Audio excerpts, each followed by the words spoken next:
Alright guys, a quick one. Here, I'll detail how to enable theft protection on Samsung phone.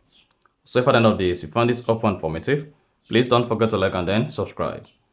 Now the first thing you want to do is go ahead and open the settings app on your Samsung phone.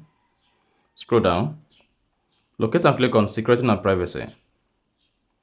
Now scroll down the security and privacy page and click on more security settings. Once you click on that, then you should say theft protection. Go ahead and click on that. Now scroll down, turn on theft detection lock. If this is disabled, then go ahead and turn this on. Click on turn on from the pop. Then if offline device lock is disabled as well, now go ahead and turn this on and then tap turn on from the pop.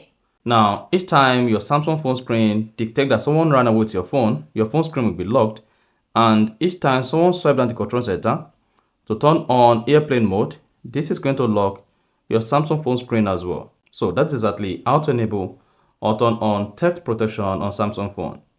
So if at the end of this you found this helpful and informative, please don't forget to like and then subscribe.